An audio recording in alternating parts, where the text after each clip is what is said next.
Despite a quarter-century of economic growth, almost unmatched in the developed world, the percentage of Australians living in poverty hasn't budged.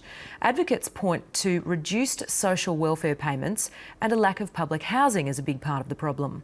But there are critics who say Australia's poor are actually better off than ever. Social Affairs correspondent Norman Hermont reports. Off to see Peter and the kids. For the thousands of volunteers who help Australia's poorest households, the poverty rate is no surprise. Their need is just so great. That gap is just huge out there. Okay, Peter, Vinnie's. St Vincent de Paul Society volunteers have been visiting this home for 13 years. How you going, Peter? How are things going? You keeping well? Peter Ryan and his family rely on these visits. Most of his pension goes to pay the rent and utilities. There's about $260 a week left for everything else. We thought we'd bring you a hamper.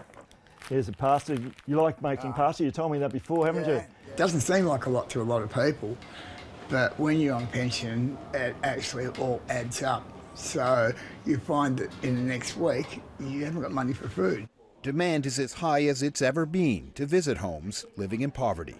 It's everywhere really, and it's getting worse with the demand. The latest statistics suggest it's certainly not getting better. In 2004, 11.8% of Australians were living in poverty. By 2014, in the midst of a 25-year run of economic growth, the poverty rate actually crept up to 12.6%. Zowie Mactavish and her daughter rely on social welfare payments that have been reduced, like New Start. Subsidized rent is also a lifeline. Do you think by being in public housing here, this is helping you stay out of poverty? Yes, definitely. If we hadn't have been offered this property, we were about to be out on the street. Officially, this family is living just below the poverty line, and critics say that illustrates the key problem with the most recent statistics. Poverty today is not what it was decades ago. Things like fridges, microwaves, cars, televisions, Xboxes, all of these things are available to people who are on even the lowest incomes in our community. That's a terrific thing.